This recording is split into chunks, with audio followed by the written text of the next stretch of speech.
de nuestro esfuerzo, que la clase sea de 1 hora para que podamos apartar 1 hora para el curso. Esperemos que así sea. Vamos a orar. Padre que estás en el cielo, queremos agradecerte por dar la oportunidad de estar juntos. Gracias por tu fidelidad, gracias por prestarnos la vida, por darnos la oportunidad de abrir nuestros ojos, nuestra mente, nuestro corazón.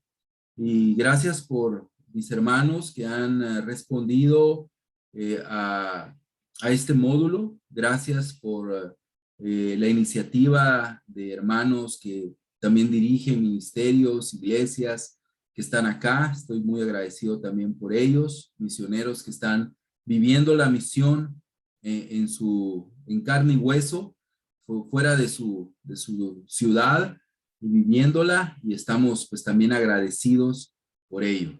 Queremos pedirte que este curso sea de beneficio para todos, que amplíe nuestra mente, que desafíe nuestro corazón, que nos ayude a entender, pero sobre todo a vivir este mensaje tan poderoso de la misión. Gracias te damos y oramos en Jesús. Amén. Entonces, bueno, agradecemos ahí a los misioneros. Tenemos misioneros en Xela, misioneros en Tapachula, misioneros en Chimaltenango y tenemos misioneros en Chiriquí, Panamá, que están ahorita acá. No sé si se me escapó alguien de alguna misión, pero creo que son los que están ahí presentes. Entonces, vamos a ir al tema de hoy, que es lo que vamos a platicar, es el contexto bíblico de la misión. ¿Qué es lo que la Biblia a grandes rasgos nos habla sobre la misión y qué no? Entonces vamos a poder aprender sobre el contexto bíblico de la misión. ¿Qué es lo que la Biblia y la cosmovisión de Dios tiene cuando se habla de la misión? Entonces lo primero, la palabra misión y misionero están entre las más repetidas y consagradas en nuestro vocabulario.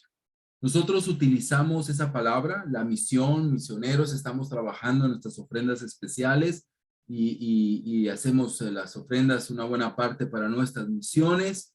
Están nuestros misioneros acá presentes, algunos hemos sido misioneros y es una palabra que está dentro del vocabulario de los cristianos, dentro del vocabulario de la iglesia.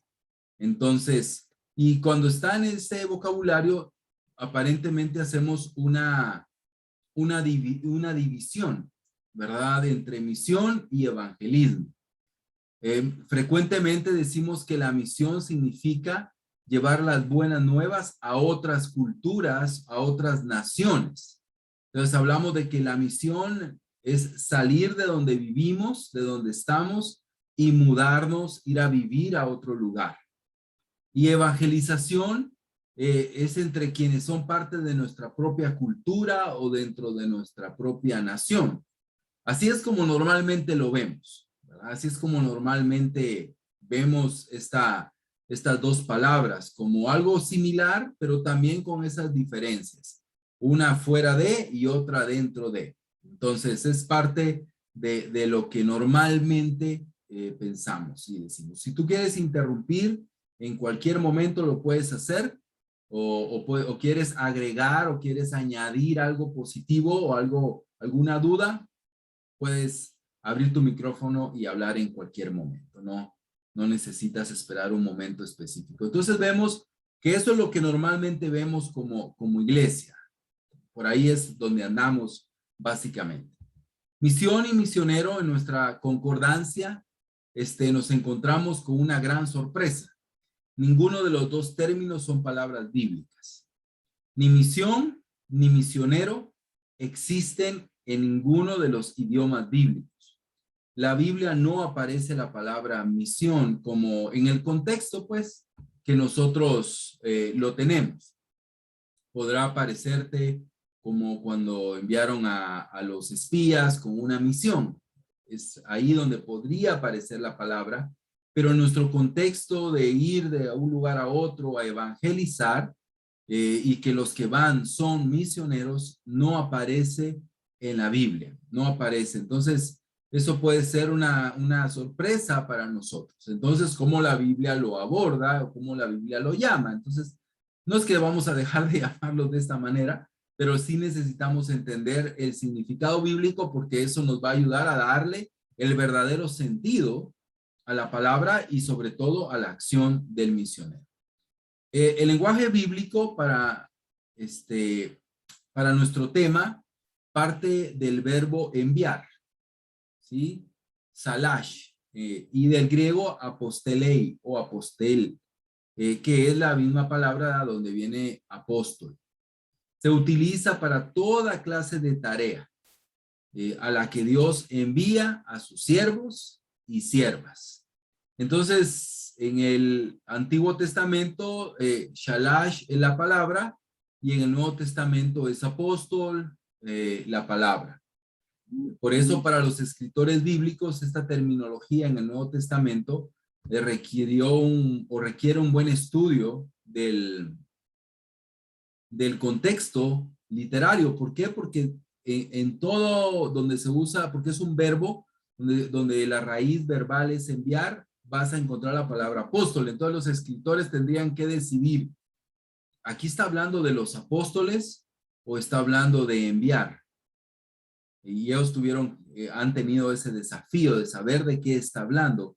Por eso a veces encontramos que hay otros apóstoles. Un ejemplo, Bernabé aparece como apóstol, pero no en el uso del el término de autoridad, sino en el uso de la palabra. Él fue un enviado.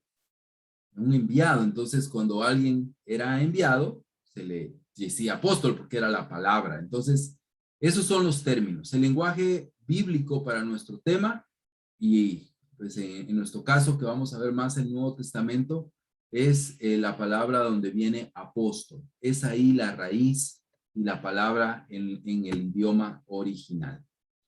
Con eso comenzaríamos a comprender que la misión es integral y mucho más amplia que aquello que hemos entendido como una misión foránea o como una misión transcultural. La misión abarca mucho más que ir a plantar una iglesia, nada más, o ir a realizar un viaje para poder llevar el mensaje a otra nación, a otro lugar. Entonces, la misión es más amplia, es lo que vamos a tratar de abarcar y aprender en este curso, que la misión es algo mucho más integral y que lleva muchos más aristas y factores importantes que podemos vivir fuera de y dentro de nuestras mismas congregaciones.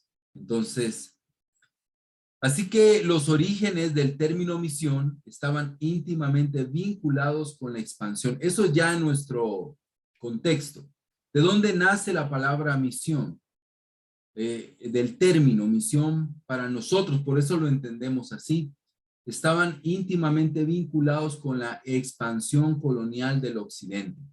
Como la misma colonización implicaba viajar a países distantes para subyugar a paganos a la única religión verdadera. Esto lo escribió Bosch en 1993. Lo que vemos acá es que cuando los ingleses, principalmente, y luego los americanos, pero principalmente los ingleses se expandieron en Europa, en África y en Asia, ellos iban, la parte militar, y luego, o a la par de ellos, la parte de la evangelización. Junto con los ejércitos viajaban los misioneros, muy parecido a lo que pasó en América. En América pasó prácticamente lo mismo. Cuando venían Cristóbal Colón y luego vinieron los demás colonizadores, con ellos venía la iglesia. Parte de la misión para ellos era no solo conquistar, no solo subyugar al pueblo para que se convirtiera en un tribuno, ¿verdad? O alguien que tributaba a un gobierno, a un reinado, sino también la parte de la evangelización. Lo hayan hecho mal o hayan hecho de la manera que lo hayan hecho, Esa era la idea. Y de ahí viene el origen del término misión, como nosotros lo entendemos, ¿verdad? Como nosotros lo entendemos. Entonces ellos pensaban, vamos a ir a ese lugar donde no hay españoles o no hay ingleses o no hay americanos y vamos a ir a llevar no solo nuestra cultura, nuestra autoridad, sino también vamos a llevar nuestro evangelio. Entonces, de ahí es donde nace el término como nosotros lo entendemos. Por eso nosotros misión pensamos en ir a otro lugar. Esa es nuestra idea, ir a otro lugar o ir. Y bueno, ahora sabemos que lo hacemos en un contexto más cercano, pero hace años pues sí era pensar en otros pueblos, en lugares donde no existía el evangelio, pero ahí es donde nace el término de la misión. Y eso es lo que está en mente y está en la raíz de esa palabra que es tan común para nosotros, que nosotros como cristianos la utilizamos tanto, pero esa es la raíz, nos guste o no, ¿verdad? Esa es la raíz de la palabra. Entonces, verlo bíblicamente nos ayuda a poder entender que es necesaria la misión. No vamos a desechar la palabra, sino vamos a entenderla de una manera mejor y vamos a comprenderla desde una perspectiva bíblica y necesaria. Ahora, comprendiendo que misión sería alguien que es enviado por Dios, alguien que es comisionado por Dios, un cristiano que es llevado por Dios para poder llevar las verdades bíblicas, el evangelio verdadero a otro lugar, a otro pueblo, a otra familia, a otra casa, como sea. Pero vamos a ver algo muy importante. El curso sí tiene un componente donde vamos a aprender de los grandes misioneros y sin duda nos va a desafiar mucho en cuanto a lo que nosotros necesitamos crecer como misión y nosotros en lo personal, pues como enviados de Cristo, que somos todos los que somos cristianos. Hay una necesidad de misión. La misión es necesaria. El tener enviados es necesario. ¿Por qué? En Génesis 3:23 dice la palabra de Dios, por eso Dios, el Señor, sacó al hombre del jardín del Edén y lo puso a trabajar la tierra de la cual había sido formado. ¿Por qué es necesaria la misión? Porque nuestro mundo es un mundo caído. Nuestro mundo es un mundo que ha sido sacado de la presencia de Dios. Aquí dice que Dios, el Señor, sacó, él lo alejó, ¿verdad? Lo extraditó de su presencia, de el Edén que representa esa parte de la convivencia, de la comunión con Dios. Y lo puso a trabajar la tierra de la cual había sido formado. Hay una necesidad muy fuerte de vivir la misión como cristianos, porque vivimos en un mundo caído, vivimos en un mundo que tiene dolor, que tiene sufrimiento. Lo que estamos viviendo hoy en día con respecto a la pandemia es parte de las consecuencias de Génesis 3, de la caída. Tenemos toda esta gama de maldad, de perversidad. Entonces es necesaria la misión. Es necesario que como cristianos vivamos la misión porque nuestro mundo lo necesita, porque los seres humanos lo necesitan, porque la palabra de Dios debe de llegar a cada corazón y porque debemos de luchar y pelear por poder rescatar al mayor número de personas posibles. Entonces es necesaria la misión, hermanos. No es una opción, digámoslo así, es necesario para cada uno de nosotros vivir la misión y entender el llamado de Dios para vivir la misión donde estemos o en el campo donde Dios nos vaya a llevar porque nuestro mundo lo necesita. Génesis 22 del 17 al 19 vemos que hay una misión del pueblo de Israel. El pueblo de Israel fue llamado para tener un propósito. Y está en el versículo 17 al 18 que dice, te bendeciré mucho, haré que tu descendencia sea tan numerosa como las estrellas del cielo y como las arenas que hay a la orilla del mar.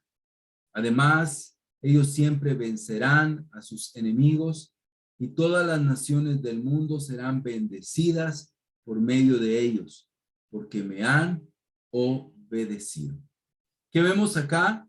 Es que la misión que la iglesia hoy tiene no es una misión exclusiva de la iglesia, sino primero fue una misión para el pueblo de Israel.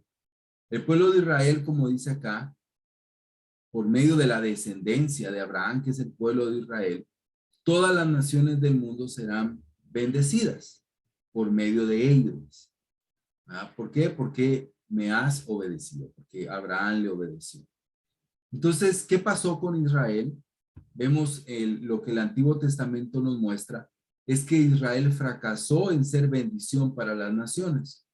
Una simple vista de panorámica del Antiguo Testamento nos damos cuenta que en lugar de Israel bendecir a las otras naciones, llevándoles el conocimiento del Dios verdadero, se dejaron influir por esas otras naciones.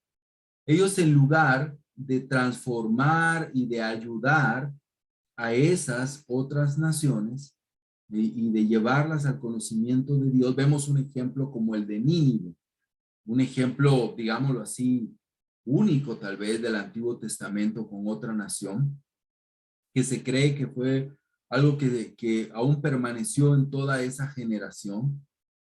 Pero fuera de eso vemos que, y cómo lo hizo Jonás, ¿no? De mala gana. O sea, no tenían el entendimiento de su función hacia otras naciones. Sé que hoy nosotros entendemos el plan divino del Mesías y todo eso, pero repito, ellos tenían la responsabilidad del llamado de Dios de ir a esas naciones y llevarles el evangelio, pero en lugar de eso, ellos se dejaron influenciar por ellos. En lugar de que las otras naciones adoraran a Dios, ellos terminaron adorando a los dioses de esas otras naciones, a los dioses de esas otras naciones. Entonces, ahora esto, si lo llevamos a nuestro contexto como iglesia, ¿cómo podríamos compararnos con Israel? ¿Cómo podríamos nosotros caer en lo mismo, como lo hizo Israel? Que es para nosotros una muestra de perder el objetivo, ¿verdad? Perder la visión. ¿Qué pasó con ellos? Ellos dejaron de ver para afuera. Ellos nunca vieron para afuera, más bien. Ellos solo veían para adentro. Y en lugar de prosperar espiritualmente, se fueron para abajo. Al no vivir el propósito de Dios, pues se fueron para abajo y su vida, su nación, terminó en desgracia. Eso, ¿cómo podría llevarse a nuestro presente, a nuestro contexto como iglesia? ¿Qué piensan? ¿Qué lección nos puede dar a nosotros como iglesia? ¿Alguien quisiera compartir? Pablo, buenas noches a todos. Sí, Qué bueno Alejandro. verlos, mucho gusto. Creo que en eso que vos decías yo lo veo en dos partes. Como en lo que vos decías del fracaso. Uno, que nuestras familias o nuestros hijos no sigan el legado de que nosotros tuvimos al ser discípulos. Ya tenemos una gran responsabilidad de transmitir esto y que nuestros hijos pues, son la generación, digamos, también los que van a seguir con ese propósito por una parte. Y la otra con las personas con las que estudiamos la Biblia y se hacen discípulos. O sea, si perdemos esas dos visiones de en nuestra casa, luchar y orar porque nuestros hijos pues puedan ser la generación que viene, ¿verdad?, de la iglesia. Y nosotros nos enfocamos también en ayudar a otras personas a que se hagan discípulos. Creo que en ese sentido vamos a poder lograr que la misión o que sea bendición. Pero si no hacemos esas dos cosas, creo que realmente fracasaríamos como lo hizo Israel. Es lo que yo pienso. Y gracias, Alejandro. Gracias. ¿Alguien más quisiera compartir? ¿Uno más? Y gracias, Paulo. Yo creo que una de las cosas importantes aquí es que ellos nunca vieron para afuera. Y muchas veces cuando perdemos la visión de la misión, solo vemos las cosas de adentro de la iglesia y nos olvidamos de lo que está afuera. Así es, gracias, muchas gracias Alejandro y Carlos. Y así es, ¿verdad? Básicamente lo que ellos han expresado nos juega en nuestra contra, como le pasó con Israel. Israel no vivió la misión, entonces, ¿qué fue lo que sucedió? Terminaron siendo influenciados, en lugar de ellos ser una influencia positiva para otros. Y eso, pues obviamente nos puede pasar como familias, como decía Alejandro, pero también como iglesia. Entonces tenemos que ver para afuera, tenemos que entender que la vitalidad de la iglesia no está dentro de la iglesia, está afuera. Al vivir la misión vamos a vivir más apasionadamente el evangelio. Y yo creo que tú lo has experimentado. Tal vez los mejores momentos de tu vida espiritual es cuando has estado involucrado en el evangelismo, has estado involucrado en la misión, has estado ayudando a otros. Entonces es tal vez las épocas de mayor crecimiento espiritual. Yo creo que ni todos los cursos de teología nos pueden llevar a ese nivel de crecimiento que la misión nos puede llevar.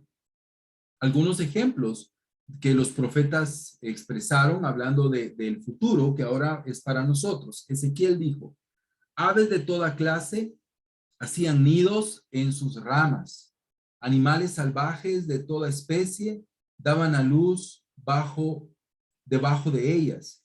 A su sombra podían vivir naciones numerosas.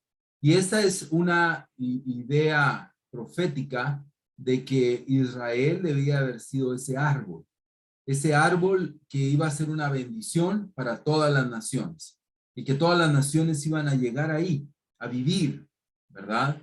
A hacer, no vivir literalmente pues en Israel porque no caben todas las naciones, sino más bien a ese conocimiento del Señor.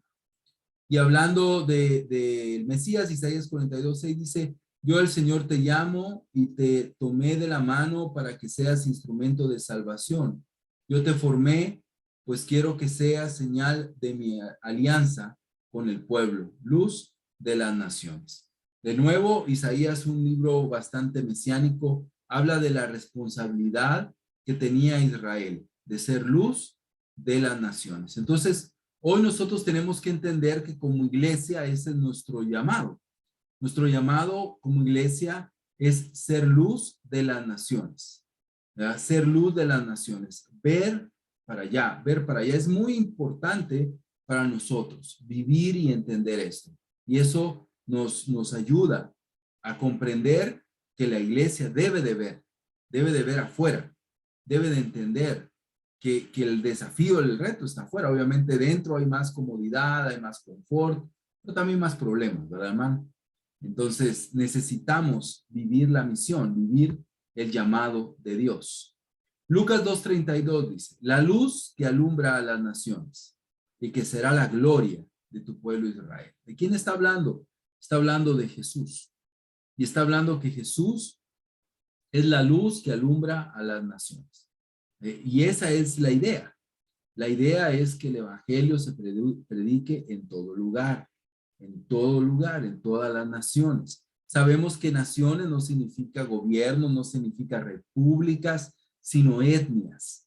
¿Ya? Etnias es la palabra que se utiliza en la Gran Comisión. Pero vemos acá que Dios, Jesús es eso, la luz que alumbra a las naciones. Y vemos también esta escritura en Romanos 4:19.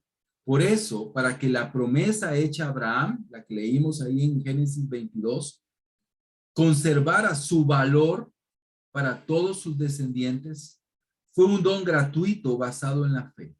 Es decir, la promesa no es solamente para los que se basan en la ley, sino también para todos los que se basan en la fe, como Abraham. De esa manera, él viene a ser padre de todos nosotros. Entonces, el pacto abrahámico, el pacto con Abraham, ¿en dónde se cumple? ¿Con quién se cumple? Es como que Israel fue un paréntesis y no se cumplió aún el pacto mosaico, el pacto de Moisés fue un paréntesis y hubo como un brinco desde Abraham, es lo que Pablo nos enseña, desde Abraham hasta la iglesia, hasta Cristo. Entonces es en la iglesia donde se ha cumplido la promesa hecha Dios a Abraham. Y por eso dice aquí que somos sus descendientes, no porque somos judíos, sino por la fe, porque hemos creído en Jesús. Y a través de esa creencia en Jesús, su promesa se cumple en nosotros, pero también no es su visión y propósito. Y es llevar la luz a todas las naciones. ¿Verdad? Es vivir el llamado, vivir la misión, solo en este grupo tan reducido, ¿verdad? De 30 y pico personas. Vemos varias nacionalidades. Esa promesa se cumple en nosotros, pero tiene que seguir cumpliéndose. Y debemos de entender ese llamado y comprenderlo también para nuestra iglesia. Y vamos a ver esta última escritura que todos la conocemos. Vayan pues a la gente de todas las naciones y háganlas mis discípulos. Bautícenlas en el nombre del Padre, del Hijo y del Espíritu Santo y enséñenles a obedecer todo lo que les he mandado a ustedes. Por mi parte, yo estaré con ustedes todos los días hasta el fin del mundo. Aquí hay algo muy interesante que es bueno saber.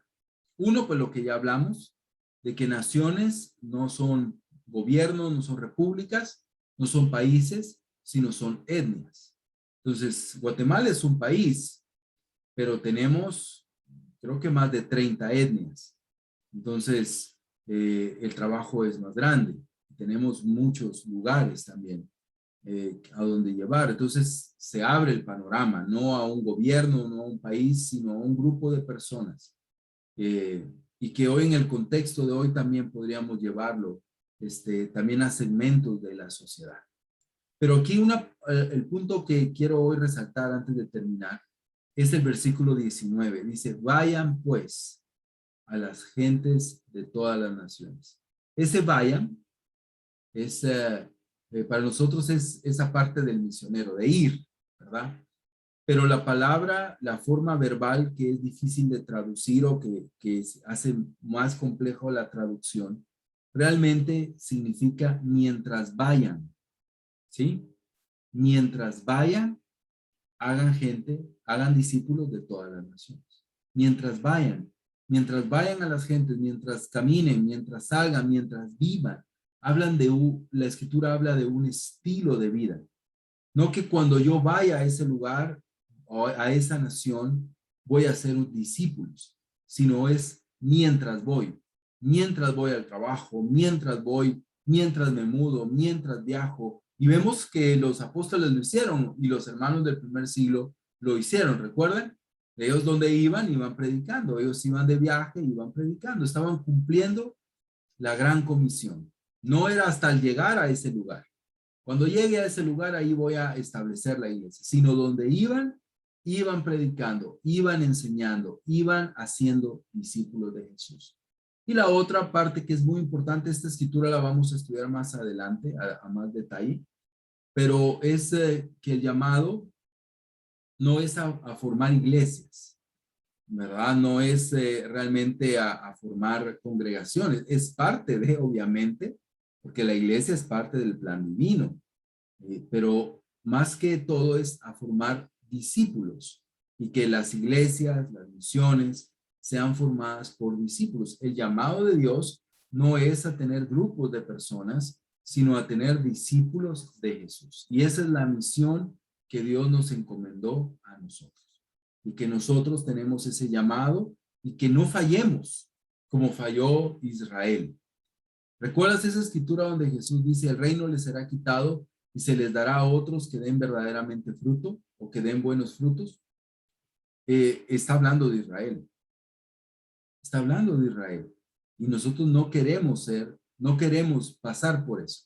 Entonces tenemos que recordar nuestro propósito y nuestro llamado. Fuimos enviados a esto. Fuimos enviados a esto. Todos somos llamados para vivir esta gran comisión. Quiero resumir. Uno, la palabra misión no aparece en la Biblia, como ya lo vimos. Número 2, la palabra bíblica es enviado. Misión y evangelismo es lo mismo. Número 3, el mundo está perdido. tiene una necesidad de misioneros, de enviados. Número 4, Israel no cumplió su papel de ser luz para las naciones. Número 5, en Cristo se cumple la promesa. Y número 6, la misión cumple el plan redentor para la humanidad.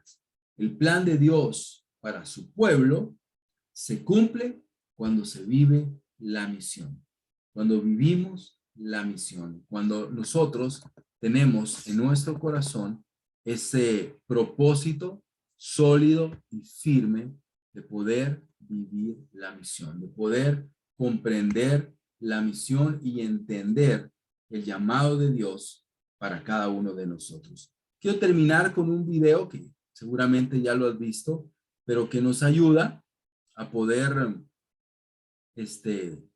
entender y refrescar más bien, ¿verdad? El llamado de Dios para nuestras vidas. Jesús dijo, vayan y hagan discípulos. ¿Cómo sería si vayan fuera menos así y más así?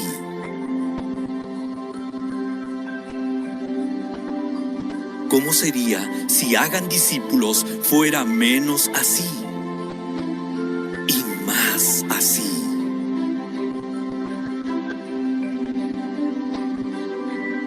Si hiciéramos menos de esto, ¿habría menos de esto?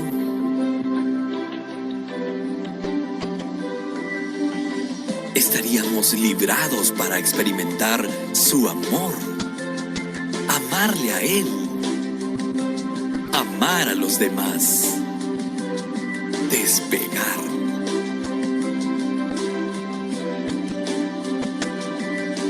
¿Cómo sería si en vez de hacer,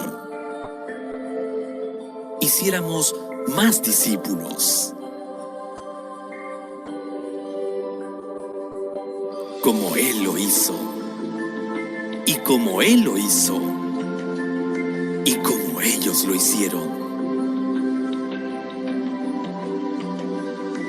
Esta es la gran comisión, comunión, relacionamiento, misión. Esto es discipulado. Esto es la iglesia.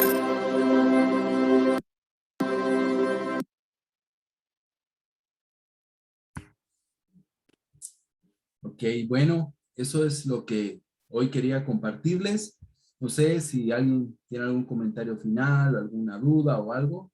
Pues aquí estamos todavía unos minutitos. Si alguien quiere compartir algo.